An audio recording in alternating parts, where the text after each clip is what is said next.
16 जनवरी 2025 प्रातः मुरली। ओम शांति। बाप दादा मधुबन। मीठे बच्चे, याद का चार्ट रखो। जितना जितना याद में रहने की आदत पड़ती जाएगी उतना पाप कटते जाएंगे, कर्मातीत अवस्था समीप आती जाएगी। प्रश्न है, चार्ट ठीक है व नहीं, इसकी परख किन 4 बातों से की जाती है? उत्तर है, पहला आसामी, दूसरी चलन, तीसरी सर्विस और चौथी खुशी। बाप दादा इन चारों बातों को देखकर बताते हैं कि इनका चार्ट ठीक है या नहीं। जो बच्चे म्यूज़ियम या प्रदर्शनी की सर्विस पर रहते, जिनकी चलन रॉयल है, अपार खुशी में रहते हैं, तो ज़रूर उनका चार्ट ठीक होगा। गीत है, मुखड़ा देख ले प्राणी दिल दर्पण में। ओम शांति। बच्चों ने गीत सुना, इसका अर्थ भी अंदर जानना चाहिए कि कितने पाप बचे हुए हैं, कितने पुण्य जमा हैं, अर्थात आत्मा को सतो प्रधान बनने में कितना समय है, अभी कितने तक पावन बने हैं, यह समझ तो सकते हैं ना। चार्ट में कोई लिखते हैं हम 2-3 घंटा याद में रहें, कोई लिखते हैं 1 घंटा, या तो बहुत कम हुआ। कम याद करेंगे तो कम पाप कटेंगे। अभी तो पाप बहुत है ना, जो कटे नहीं हैं। आत्मा को ही प्राणी कहा जाता है। तो अब बाप कहते हैं, हे आत्मा, अपने से पूछो इस हिसाब से कितने पाप कटे होंगे। चार्ट से मालूम पड़ता है हम कितना पुण्य आत्मा बने हैं। यह तो बाप ने समझाया है, कर्मातीत अवस्था अंत में होगी। याद करते करते आदत पड़ जाएगी तो फिर ज़्यादा पाप कटने लगेंगे। अपनी जांच करनी है, हम कितना बाप की याद में रहते हैं। इसमें गप्पा मारने की बात नहीं, यह तो अपनी जांच करनी होती है।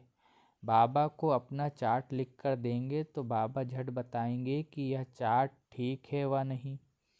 आसामी, चलन, सर्विस और खुशी को देख बाबा झट समझ जाते हैं कि इनका चार्ट कैसा है। घड़ी घड़ी याद किनको रहती होगी? जो म्यूज़ियम अथवा प्रदर्शनी की सर्विस में रहते हैं। म्यूज़ियम में तो सारा दिन आना जाना रहता है, दिल्ली में तो बहुत आते रहेंगे। घड़ी घड़ी बाप का परिचय देना पड़ता है। समझो किसको तुम कहते हो विनाश में बाकी थोड़े वर्ष हैं, कहते हैं यह कैसे हो सकता है? फट से कहना चाहिए, यह कोई हम थोड़े ही बताते हैं, भगवान वाच है ना। भगवान वाच तो जरूर सत्य ही होगा ना, इसलिए बाप समझाते हैं घड़ी घड़ी बोलो, यह शिव बाबा की श्रीमत है। हम नहीं कहते, श्रीमत उनकी है, वह है ही ट्रुथ। पहले पहले तो बाप का परिचय जरूर देना पड़ता है, इसलिए बाबा ने कहा है हर एक चित्र में लिख दो शिव भगवान वाच। वह तो एक्यूरेट ही बताएंगे, हम थोड़े ही जानते थे, बाप ने बताया है। तब हम कहते हैं, कभी कभी अखबार में भी डालते हैं, फलाने ने भविष्यवाणी की है कि विनाश जल्दी होगा। अब तुम तो हो बेहद बाप के बच्चे, प्रजापिता ब्रह्मा कुमार कुमारियाँ तो बेहद के हैं ना। तुम बताएंगे हम बेहद बाप के बच्चे हैं, वही पतित पावन ज्ञान का सागर है। पहले यह बात समझा कर पक्का कर फिर आगे बढ़ना चाहिए। शिव बाबा ने यह कहा है, यादव कौरव आदि विनाश काले विपरीत बुद्धे। शिव बाबा का नाम लेते रहेंगे तो इसमें बच्चों का भी कल्याण है। शिव बाबा को ही याद करते रहेंगे। बाप ने जो तुमको समझाया है वह तुम फिर औरों को समझाते रहो, तो सर्विस करने वालों का चार्ट अच्छा रहता होगा। सारे दिन में 8 घंटा सर्विस में बिजी रहते हैं, करके 1 घंटा रेस्ट लेते होंगे, फिर भी 7 घंटे तो सर्विस में रहते हैं ना। तो समझना चाहिए उनके विकर्म बहुत विनाश होते होंगे। बहुतों को घड़ी घड़ी बाप का परिचय देते हैं तो जरूर ऐसे सर्विसेबल बच्चे बाप को भी प्रिय लगेंगे। बाप देखते हैं यह तो बहुतों का कल्याण करते हैं, रात दिन इनको यही चिंतन है, हमको बहुतों का कल्याण करना है। बहुतों का कल्याण करना गोया अपना करते हैं। स्कॉलरशिप भी उनको मिलेगी जो बहुतों का कल्याण करते हैं। बच्चों को तो यही धंधा है, टीचर बन बहुतों को रास्ता बताना है। पहले तो यह नॉलेज पूरी धारण करनी पड़े। कोई का कल्याण नहीं करते तो समझा जाता है इनकी तकदीर में नहीं है। बच्चे कहते हैं बाबा हमको नौकरी से छुड़ाओ, हम इस सर्विस में लग जाएं। बाबा भी देखेंगे बरोबर यह सर्विस के लायक हैं, बंधन मुक्त भी हैं। तब कहेंगे भल 500 1000 कमाने से तो इस सर्विस में लग बहुतों का कल्याण करो। अगर बंधन मुक्त हैं तो सो भी बाबा सर्विसेबल देखेंगे तो राय देंगे। सर्विसेबल बच्चों को तो जहाँ तहाँ बुलाते रहते हैं। स्कूल में स्टूडेंट पढ़ते हैं ना, यह भी पढ़ाई है, यह कोई कॉमन बात नहीं है। सत माना ही सच बोलने वाला हम श्रीमत पर आपको यह समझाते हैं, ईश्वर की मत अभी ही तुमको मिलती है। बाप कहते हैं तुमको वापिस जाना है, अब बेहद सुख का वर्षा लो। कल्प कल्प तुमको वर्षा मिलता आया है, क्योंकि स्वर्ग की स्थापना तो कल्प कल्प होती है ना। यह किसको पता नहीं है कि 5000 वर्ष का यह सृष्टि चक्र है। मनुष्य तो बिल्कुल ही घोर अंधियारे में है, तुम अभी घोर रोशनी में हो। स्वर्ग की स्थापना तो बाप ही करेंगे। यह तो गायन है भंभोर को आग लग गई तो भी अज्ञान नींद में सोए रहे। तुम बच्चे जानते हो बेहद का बाप ज्ञान का सागर है, ऊंच से ऊंच बाप का कर्तव्य भी ऊंच है। ऐसे नहीं ईश्वर तो समर्थ है, जो चाहे सो करे। नहीं, यह भी ड्रामा अनादि बना हुआ है, सब कुछ ड्रामा अनुसार ही चलता है। लड़ाई आदि में कितने मरते हैं, यह भी ड्रामा में नूंद है। इसमें भगवान क्या कर सकते हैं। अर्थक्वेक आदि होती है तो कितनी रड़ियाँ मारते हैं हे भगवान, परंतु भगवान क्या कर सकते हैं। भगवान को तो तुमने बुलाया है आकर विनाश करो, पतित दुनिया में बुलाया है स्थापना करके सबका विनाश करो। मैं करता नहीं हूँ, यह तो ड्रामा में नूंद है, खूने नाहक खेल हो जाता है। इसमें बचने आदि की तो बात ही नहीं है। तुमने कहा है पावन दुनिया बनाओ, तो जरूर पतित आत्माएं जाएंगी ना। कोई तो बिल्कुल समझते नहीं है, श्रीमत का अर्थ भी नहीं समझते हैं। भगवान क्या है कुछ नहीं समझते। कोई बच्चा ठीक पढ़ता नहीं है तो माँ बाप कहते तुम तो पत्थर बुद्धि हो। सतयुग में तो ऐसे नहीं कहेंगे,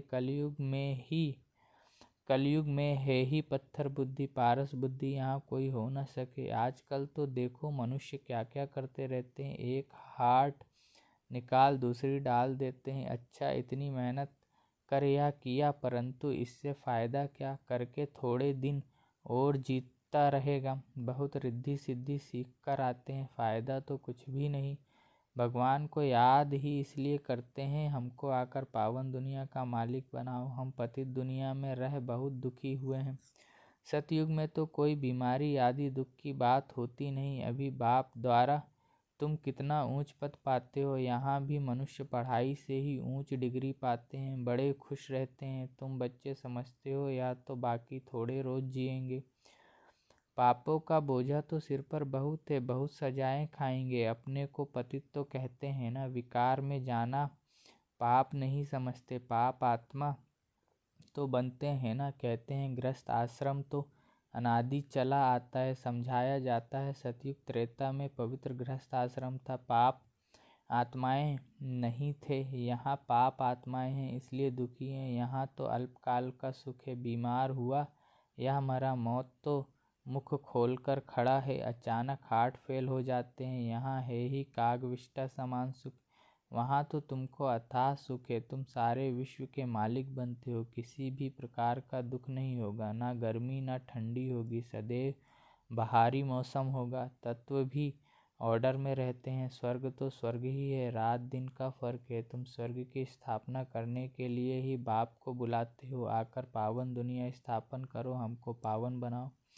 तो हर एक चित्र पर शिव भगवान वाच लिखा हुआ हो, इससे घड़ी घड़ी शिव बाबा याद आएगा। ज्ञान भी देते रहेंगे। म्यूजियम अथवा प्रदर्शनी की सर्विस में ज्ञान और योग दोनों इकट्ठे चलते हैं। याद में रहने से नशा चढ़ेगा। तुम पावन बन सारे विश्व को पावन बनाते हो। जब तुम पावन बनते हो तो जरूर सृष्टि भी पावन चाहिए। पिछाड़ी में कयामत का समय होने के कारण सबका हिसाब किताब चुकतू हो जाता है।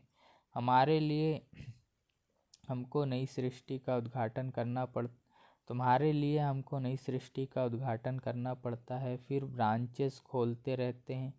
पवित्र बनने के लिए नई दुनिया सतयुग का फाउंडेशन तो बाप बिगर कोई डाल न सके, तो ऐसे बाप को याद भी करना चाहिए।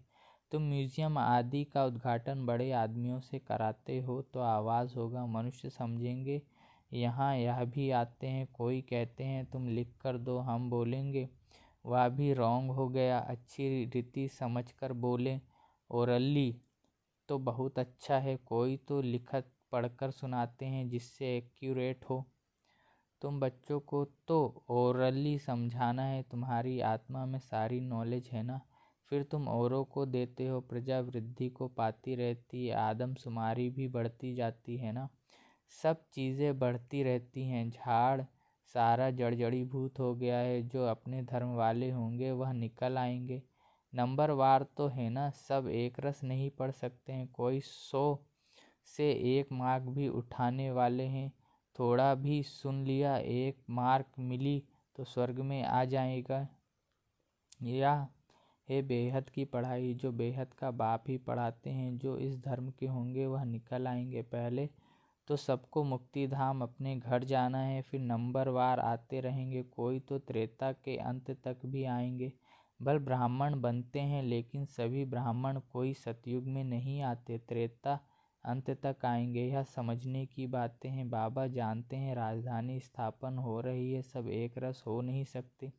रजाई में तो सब वैरायटी चाहिए। प्रजा को बाहर वाला कहा जाता है। बाबा ने समझाया था वहाँ वजीर आदि की दरकार नहीं रहती, उन्हों को श्रीमत मिली जिससे यह बने। फिर यह थोड़े ही कोई से राय लेंगे, वजीर आदि कुछ नहीं होते। फिर जब पतित होते हैं तो एक वजीर एक राजा रानी होते हैं।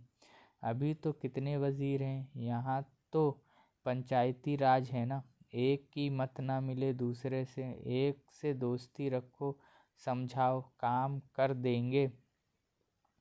दूसरा फिर आया, उनको ख्याल में ना आया तो और ही काम को बिगाड़ देंगे। एक की बुद्धि ना मिले दूसरे से, वहाँ तो तुम्हारी सब कामनाएं पूरी हो जाती हैं। तुमने कितना दुख उठाया है, इसका नाम ही है दुखधाम। भक्ति मार्ग में कितने धक्के खाए हैं, यह भी ड्रामा। जब दुखी हो जाते हैं तब बाप आकर सुख का वर्षा देते हैं।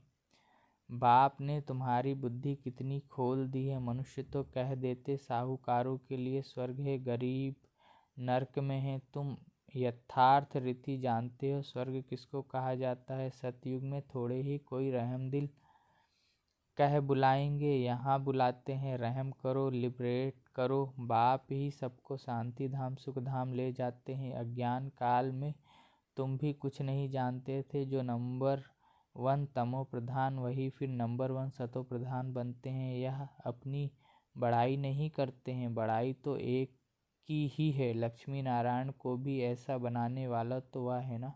ऊँच से ऊँच भगवान, वह बनाते भी ऊँच हैं।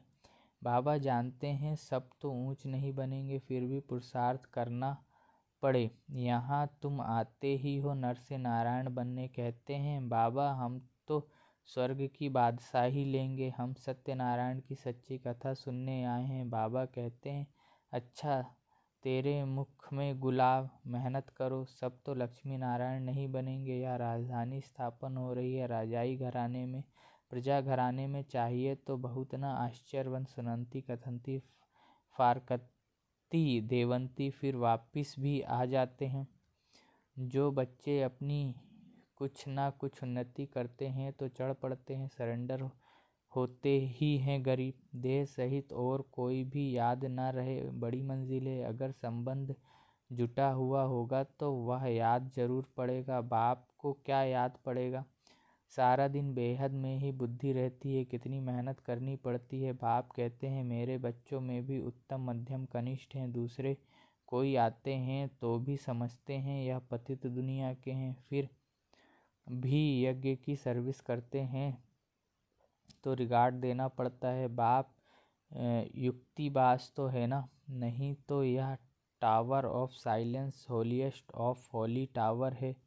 जहाँ होलीएस्ट ऑफ होली बाप सारे विश्व को बैठ होली बनाते हैं, यहाँ कोई पतित आ न सके। परंतु बाप कहते हैं मैं आया ही हूँ सभी पतितों को पावन बनाने, इस खेल में मेरा ही पार्ट है। अच्छा। मीठे मीठे सिकलधे बच्चों प्रति माता पिता बाप दादा का याद प्यार और गुड मॉर्निंग। रूहानी बाप की रूहानी बच्चों को नमस्ते। मुझ रूहानी बच्चे की रूहानी माता पिता मम्मा बाबा बाप दादा को याद प्यार गुड मॉर्निंग और नमस्ते। शुक्रिया बाबा, शुक्रिया आपका पद्मा पदम गुणा, शुक्रिया। धारणा के लिए मुख्य सार। पहला है, अपने चार्ट को देखते जांच करनी है कि कितने पुण्य जमा हैं, आत्मा सतो प्रधान कितनी बनी है, याद में रहकर सब हिसाब किताब चुकतू करने हैं।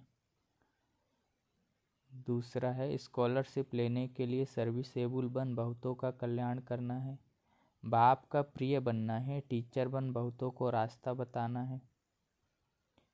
वरदान है, अपने फरिश्ते स्वरूप द्वारा सर्व को वर्षे का अधिकार दिलाने वाले आकर्षण मूर्त भव। विस्तार। फरिश्ते स्वरूप की ऐसी चमकीली ड्रेस धारण करो जो दूर दूर तक आत्माओं को अपनी तरफ आकर्षित करे और सर्व को भिखारीपन से छुड़ाए वर्षे का अधिकारी बना दे। इसके लिए ज्ञान मूर्त, याद मूर्त और सर्व दिव्य गुण मूर्त बन उड़ती कला में स्थित रहने का अभ्यास बढ़ाते चलो। आपकी उड़ती कला ही सर्व को चलते फिरते फरिश्ता सो देवता स्वरूप का साक्षात्कार कराएगी। यही विधाता वरदातापन की स्टेज है। स्लोगन है, औरों के मन के भावों को जानने के लिए सदा मन मना भाव की स्थिति में स्थित रहो। अपनी शक्तिशाली मनसा द्वारा साकाश देने की सेवा करो। मनसा शक्ति का दर्पण है बोल और कर्म। चाहे अज्ञानी आत्माएं चाहे ज्ञानी आत्माएं, दोनों के संबंध संपर्क में बोल और कर्म शुभ भावना शुभ कामना वाले हों। जिसकी मनसा शक्तिशाली व शुभ होगी उसकी वाचा और कर्मणा स्वतः ही शक्तिशाली शुद्ध होगी, शुभ भावना वाली होगी। मनसा शक्तिशाली अर्थात याद की शक्ति श्रेष्ठ होगी, शक्तिशाली होगी, सहज योगी होंगे। अच्छा, ओम शांति।